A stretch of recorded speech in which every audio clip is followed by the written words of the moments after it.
Hello, and welcome to the Cursed Content Club, the only club where we're impaled on swords of some sort of calmness. Today's film is the incredible 2010 Lumalin production, Only Interstellar Pinball Lives Forever. With me, as always, are my co-hosts, KZ Bafflement Excellent of KZExcellent.com. What? And Dan and Bob Video Games of GigaBoots.com. Don't worry, KZ. I'm confident by the end of this film, you will totally understand the title, and you will feel so much wiser, and you will say, man, what a great film. I think we may give this another full 20. I think this may end up this is going to be another 5 for me. It definitely will, It's bold KZ. of Dan to reveal that he's a sociopath and able to lie to KZ's face so easily. Bob, am I lying to KZ? Probably. God damn it, Bob. KZ walks in on Dan dismembering a corpse. And he's like, Dan, what are you doing? And Dan's like, painting the room. Bob's like, he's probably murdering someone in front of you. Can't be too sure, though. He's through the window just watching it all. So, I watched the trailer for this and didn't know what it was. Yeah. And then I showed the trailer to like 4 other people, and they're like, I don't know what this is. So I'm a little bit worried. I didn't watch any trailers for anything. The title really says it all. You know, when you think about it, when you really think about Only Interstellar Pinball Lives Forever, it's so true. These words that are the title. I legitimately, just to be clear before we watch this, I legitimately enjoyed this film, but it is the most cursed thing we've watched, most likely, because I've literally watched it with a guy and he looked ill by the end of it. Not because there's anything extreme, it just did that much psychic damage to him. His pallor become pale. Wasn't that the other one? No, it happened with both. The difference is, so we were going to do the Sword of Digestive Calmness, which is one of his first films.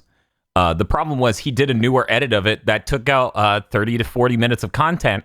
And to be honest, I think the anecdote about a horse shitting on a grasshopper was in there. And since that was maybe a highlight of the film, depending on what type of person you are, we decided to not watch that and instead watch Only Interstellar Pinball Lives Forever. Dan, what's the name of this guy? Lumalin Productions? I mean the guy. Oh, Tristan Newcomb. Tristan, if you hear this, thank you so much for editing that fucking film so Dan didn't show it to me. Thank you. God damn it, I lose! I'll get you someday. I'll figure something out. I'll make some deals. Dan was in crisis for hours thinking of a backup plan. No backup plan came. Because the original version is 2 hours and 7 minutes long, and it's only That's a available. little long for a movie. What is this, Harry Potter? Epic. It is Harry Potter. That's a Suburban Nights tier epic. But this is put together by someone who knows how video editing works. Yeah, if nothing else, this will be more of a film than any Channel Awesome movie. Yes. Yeah. Can we watch this movie? Yeah, let's get to it. Yeah, let's get to it. Yay! How do they watch it with us or something? Oh yeah, we should say that before we cut to the commentary.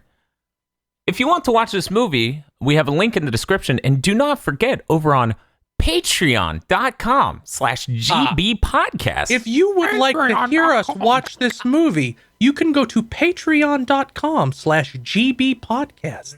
$5 a month is all it takes to get you access to commentary tracks for our Cursed Content Club videos, a special show, extended armchair dev pitches, and other bonuses. That's patreon.com/gbpodcast. And trust me, this is not a journey you want to take alone. Yeah, find friends. It's like when you do acid, you have to have somebody there in case you freak out. It is a lot. I should find some friends. What are you talking about? Bob's your friend. You're right. Only Bob, though. Yeah. He's my banjo buddy. The movie's going to try to hurt hurt KZ, and Bob is just gonna pop out of his back and cover KZ with his arms. Unfortunately, the movie's probably one of those enemies that doesn't care about your invincibility. Oh my god, you're right. You're like, but I had the golden feathers, and the movie's like, fuck you, and punches you in the face. Let's go watch the movie. Yeah, let's get to it. Okay, bye.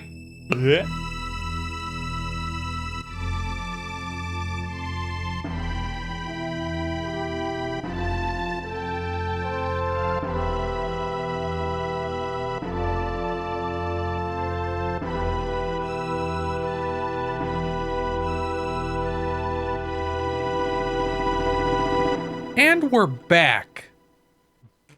There is a clip that I believe very well describes this film. I will link this in the Discord. Hopefully Dan will put this in the description because I can't think of anything else to say about this at the moment.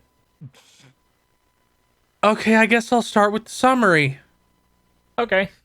Only Interstellar Pinball Lives Forever is... Dan, what the fuck is your review of this movie? This movie's better than any Channel Awesome film I've ever seen. It is a delightful film. It is one of my favorite films from Tristan over at Lumalin Productions. But, you know, there's so many films he's done that cover everything from weird cultist brainwashing to reviews of Donkey Kong 64. To genital mutilation. To genital mutilation. Well, that was in the cultist brainwashing one, but I think this is a delightful movie. I'm gonna put it just on the cursed end of things at -1. I do believe that you can't show it to a person without being okay with them taking psychic damage, and as such, it would be unfair to stick it anywhere in the positives. I'm not even sure if that dealt psychic damage. It just was like... It's like one of those creepy pastas about something that you can't perceive. KZ, this has to be by far the hardest to remember thing we've ever fucking watched. But I'm gonna need your review and your score. Interstellar Pinball Lives Forever is a film. It is an hour long. It is about a puppet that wants to become a pinball so it can live forever in the Interstellars. 2. Okay. That's high. Okay. Bob. It's a very high score, 2 times I was sitting here watching the movie. Sorry, I decided to throw you in a twist. 1 day we decided to record a cursed content club on this movie. 0 times. 4 is 0. This is a 0. Okay. It is the grand void. It is the beyond. Bob. Okay. I'm so tired. It's very abstract. I think it's fitting with the movie. Thank you, KZ. This actually goes down easier than some of his other films. I think being under an hour really helps it. It did. If this had been 2 hours long, it might have fucking killed me. This is like when I say banjo's ambitious. Yeah, I'll give Damning with faint praise. Let's see. It's not, like Dan said, it's not near as bad as a Channel Austin movie. It's still really bad. Nothing in this movie hurt. It was just fucking perplexing. Yes, it was just a lot of confusing sequences. I don't know what you guys are talking about. There are many delightful moments in this film. I'll give it a -1. Yeah, it's nothing too bad. It's only only an hour. I got the faintest hints of a story from parts. It almost had one, right? I don't know what It you're talking almost about. had one. Yeah, it was a very delightful meta-narrative. I'm going to give this a 0 because I can't give it every score simultaneously. Yeah, you can. Okay, this gets an asterisk. There you go. I'm so excited for these segments to start. If you just want to stare at something and you're already in some sort of state of altered consciousness, I'm sure this is fucking super. I would say it's delightful. A really great film, highly rewatchable. I had it on my Vita back in the day. Of course he did. Watching this on a Vita is... that's more...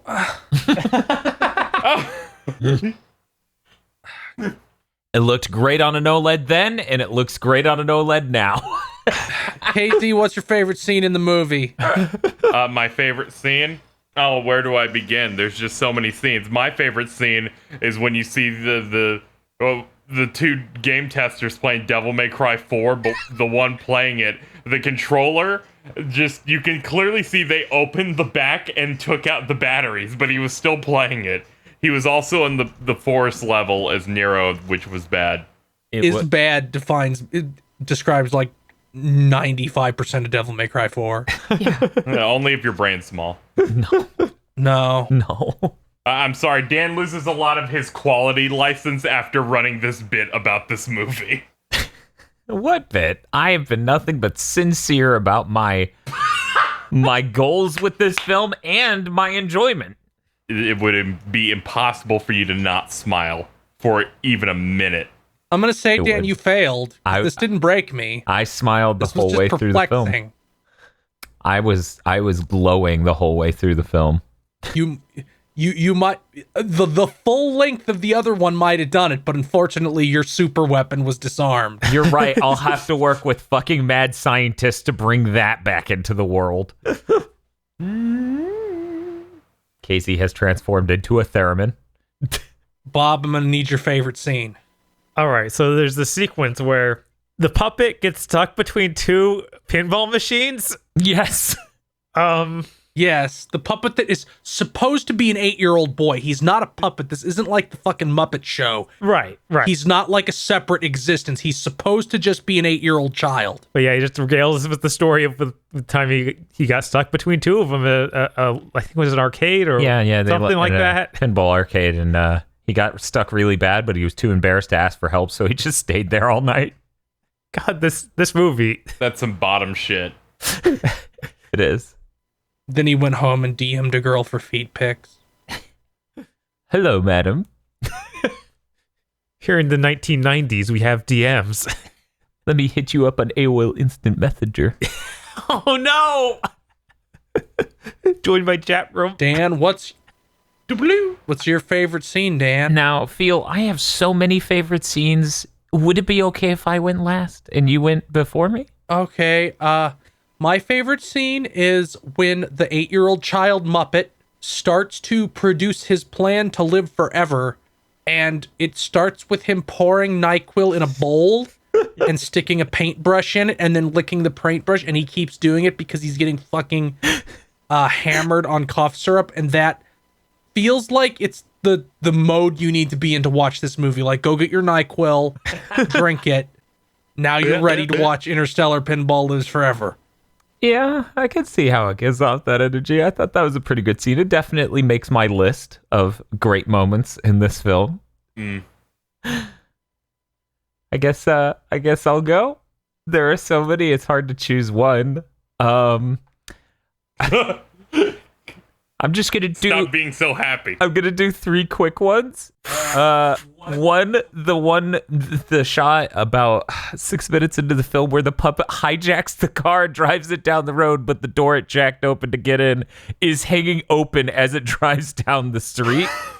That is a really good shot. Number 2 scene, I'm gonna give to the dialogue with Pigington about how upon meeting Pigington in his new pinball state, he gets awkward about how he used to enjoy slices of ham and ribs, and he wonders if Pigington judges him for that. And Pigington goes, well, I wasn't always a pig. I used to be a pinball. He goes, oh, that's really interesting. And then Pigington goes, I think, at least. I'm not too sure. And then number 3 is the pinball rolling down the shot after the first pinball gets stuck in the machine, which was cruel because no machine, no matter how difficult, would just rob you of a pinball like that. And it talks about how it needs to fight stereotypes against pinballs so that way pinballs can be taken seriously. Because if they don't defeat these stereotypes, no one's going to ever take anyone seriously for the rest of eternity. He starts having a nervous breakdown while thinking about this. Dan, you're right. This movie had a lot of scenes. It had a lot of scenes. They were all really good. So that's my list. Those are 3 great moments in this film. Bob, what's your least favorite scene? Oh no. Everything is just sort of a mosh, so I'm trying to think of like what was particularly bad. Oh my god. It all is just like the same. Man, Bob, with how much difficulty you're having coming up with a bad scene. You're not getting any help in this episode because I'm clinging to fucking mine like gems. Okay. I feel like this movie I can't remember. I feel like Bob must really like this film if it's so difficult for him to come up with his least favorite scene. I guess you should have him watch it 4 more times later. Oh yeah, okay. Yeah, you're right. Just need to keep watching it. I mean, I guess I didn't really like the ending that much. Like when we just go out and he's like, it's I don't like when he turned into Linus Torvald. Yeah, I think it peaks when Dobo is talking to the crowd with his boombox trying to explain. Like, that's the highest point of the ending, and the ending goes on for a few minutes after that. Right, like with him explaining to the crowd and trying to get the funding, that's fine. And saying that sign that's like, Jesus died for your sins, and he's like, well, Jesus could be a pinball too if he comes back. I think only intellectuals should be pinballs, but Jesus could be one too. Because, Jesus is not an intellectual. Yeah, that's just something he slipped in for no fucking reason. But yeah, when he's just fully, I give up on the plan. I just want to die. Now, the funny thing is that ending is pretty different from what I recall the original ending being. Huh. Brave. They changed this one too? Only by about 3 minutes, if I remember correctly. Oh, okay. Yeah. And it's not a radically different ending. It's just different in editing and other stuff. My least favorite scene is the opening, because I can't fucking tell you a single word that was said during it. You were still getting accustomed to the Dobo voice. It's understandable. It was rough. I could tell you what happens in that scene. It was that kind of talking that goes through my brain like a sieve. Dan, I know you think this film is spectacular, but you're going to need to tell me your least favorite scene. This actually is legitimately hard. Usually I come out of just about any film with the least favorite scene. But since the whole film is about mixing NyQuil with your fucking cheap whiskey. I will say that it wasn't that cheap. It came in a glass bottle. That was my second favorite scene, by the way, is the part where you just see him pouring the liquor. And then just out of nowhere, the NyQuil goes in. I mean, it's hard to pick a favorite or least favorite scene in this movie because it's so, let's say, consistent. Yes. It all works together in tandem towards one goal. Yeah, no, this is legitimately difficult. It's kind of hard to separate the scene out from the rest, but there's a part in the middle where he starts describing older pinball machines. And it's relevant to the story being told at that point, but it's not the funniest part of the film. Even the part where he starts making fun of that piece of shit junkyard pinball game, like that has a point and a funny conclusion. But when he starts talking about how much, and that's my problem with this, it technically serves the point of the story at that point, but it wasn't that remarkable, where he's just talking about like pinball machines that were canceled in the middle of production and how they could have revolutionized pinball design. So yeah, I'm going to go with that, though I do have a number 2 and I don't want to steal that from anyone else. So I'm not going to say it. KZ, go. There was that scene in which I assume there's just parts where they show the little puppet child has hands. And I would say the worst scene is when they just show that he has human feet. Yeah. Been thinking about this for about 5 minutes now, going, yeah, that's a problem, but that's mine. So everyone's chosen a least favorite, right? Yeah. Oh, okay. So my number 2 was going to be the narration part, where he's just listening to an old speech. The whole movie? No, the part where he's listening to an old speech and staring at birds and then at his job. Oh yeah, that did happen. That part had human beings, so I rank it a little bit higher than the others. That's true. It had things on screen for your eyeballs to look at. I do like looking at things. Those pinballs were all human beings, though. Metaphorically, spiritually, intellectually, yes. But they don't have human faces, and that's a problem. It's like Ghost in the Shell. Deep. Fucking...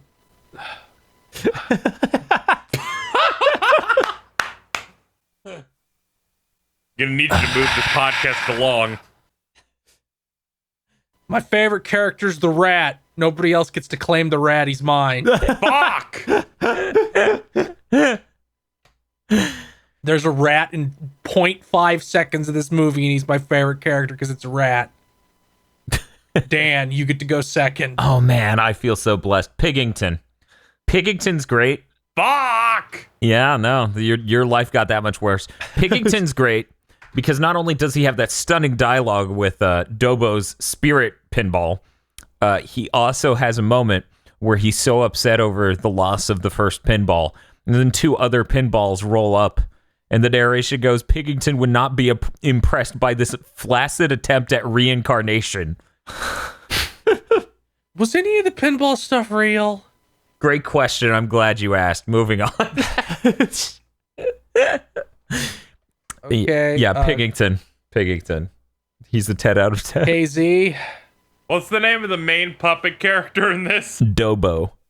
God, Dobo. he didn't even get it. I like Dobo because he sounds like Phil when he's tired. No, he doesn't. Fuck you. Yeah, he does. I'm not even trying to own you. As soon as you mentioned it, I'm like, oh my fucking God, it's perfect. No, he doesn't. He has like a lisp. You can go to the Patreon. Casey, don't start this. It's never going to end. Bob. You're right. I'm going to select the human version of the main character. Okay. Tristan Newcomb. Yes, Tristan Newcomb. As Tristan Newcomb in. Mainly because sometimes in reverse shots he becomes a puppet, and I think that's hilarious. Yeah, no, that's fucking hilarious. Also, he's the one who steals the car. I like how fast we're getting through this. Usually characters is hard. If you even if you are not a patron, patreon.com/GB podcast, go fucking watch this. Even if you don't have our commentary track, even if you tap out in the first 10 minutes, you have to know what we went through. And honestly, I just want you to think, if this one is about pinball and it's like this, what the fuck is the Donkey Kong 64 review movie like? If nothing else, just think about that. Dan, you're setting this up to be your next pick. You got to watch the Donkey Kong 64 movie because it's the skeleton of the Mighty Number 9 review. Oh my God, no, I could have made that thing years ago if it was like that.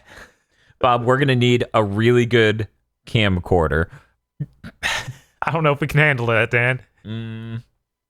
Dan gets to go first now and tell us his least favorite character.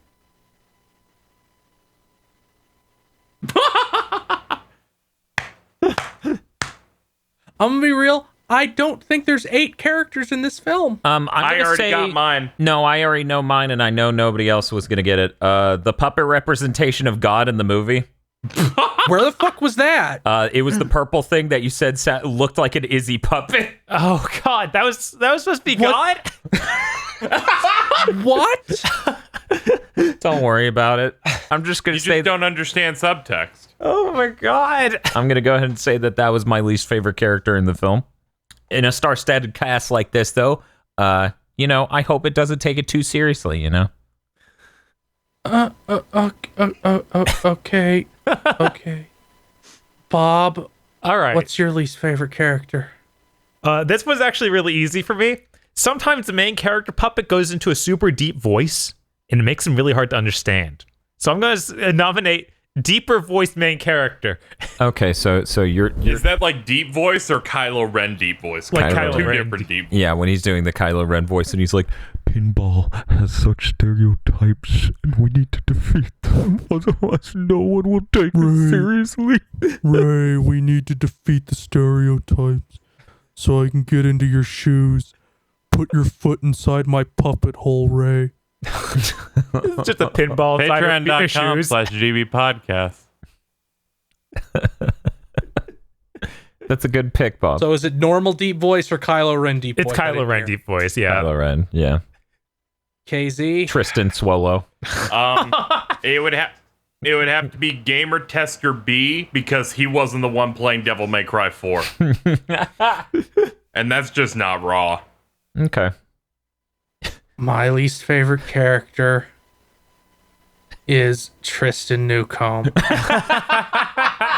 Because every time he's on screen, I forget what I'm watching and think that something might be about to happen. What are you talking about? So many things happened. Piggington. Yeah. Let's think about Piggington. It's fine. Tristan's fine. You don't have to worry about him killing himself on screen. Didn't he try to slit his wrists but pulled out 2 quarters? Well, yeah, that's how he found the Yes. 50 cents to play another ball. Oh no. Maybe I'm wrong. You kind of are. Now, if you were a true connoisseur of Kino, like a video essayist like myself, you would realize that is a metaphor, and only by harming ourselves can we find the strength to continue living. Does anybody have any fucking final thoughts about only Interstellar Pinball Lives Forever? Yes. Only Interstellar Pinball Lives Forever. I bought it for money back in the day. And it was You're deranged. I have bought every film by Lumalin Productions that they sold. There are like 2 they didn't, and most of them are free nowadays. I have a high quality version of this on my hard drive, and I have a high quality version of the original cut. I love this film. It is very delightful. But, you know, there's a good chance that the people here may enjoy Summer of the Chew Toy Soul a bit more.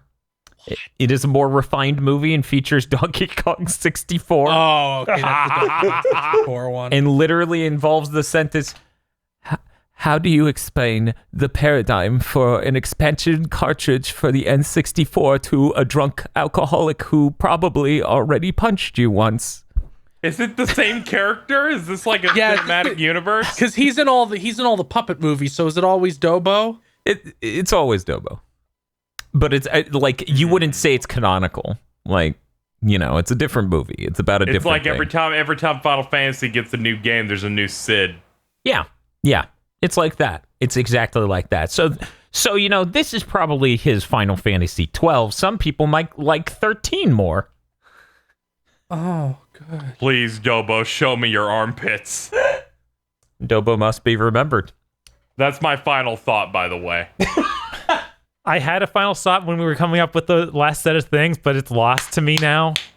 Any thought on this movie can't last too long. Well, I remember you saying earlier, or saying during the commentary, that this is less painful than other Lumalin films to watch. Yeah. There's no genital mutilation. What other Lumalin films has Bob seen? Bob's literally seen all of them except for this. I don't know if I've seen all of them. How's Jesus Hates You Now? That's the one with genital mutilation. Oh, is it? Yes. Okay, never mind. No, it's fine. It's not on screen. Feel. My closing thought is, if you have only enjoyed these cursed content episodes and never watched a single thing we've watched, if you never watch a single thing from these episodes with this is, you need to at least look at this one. You need to know what the fuck we went through. Yeah, I think that we might have given some misimpressions. Like, there's not a significant amount of Devil May Cry 4 in this by any means. Yeah, I know. Yeah, that's my favorite part, is really selling Devil May Cry 4, which is on screen for a collective 6 seconds. 6 seconds and never directly. It's never in focus. We only notice because we're psychotic. I guarantee you guys, Donkey Kong 64 plays a bigger role in that movie. It's like if you're talking about it, I might go watch it later. Like, I wouldn't have noticed that was the game if they didn't show the pause screen. Yeah, like, that's the insane part, that you could recognize the pause screen. I couldn't fucking do that. yeah, Kino connoisseur. Mm-hmm. And that's why KZ Excellent likes only Interstellar. I can't fucking even talk anymore. You know what? If I was more awake, I'd probably given it a higher score. Oh yeah. No, you wouldn't have. That's okay. We'll get another chance. Lumalin will get another chance.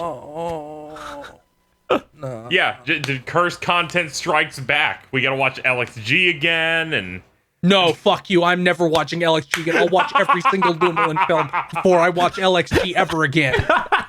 That's totally fair outside that's of the the thing for him. That's totally fair outside of the Just him. sort of digestive calmness. I might rather go watch LXG. Sword Digestor's Columnist is by far the worst. It really is. It physically hurt me, and I love his films. I feel like film oversells this a lot. I bought it for money. It's an hour You know- of footage edited together. Yep. Bye, everybody. Bye. This GigaBoots video was brought to you by our magnanimous executive producers: Vincent Pover, Nicholas Cameron, Ely Broyles, Brendan O'Sullivan, Star Falcon, Spaceman Spiff, Danny Richardson, Shadow in the Darkness, Dryzart, and Red Blaze 27.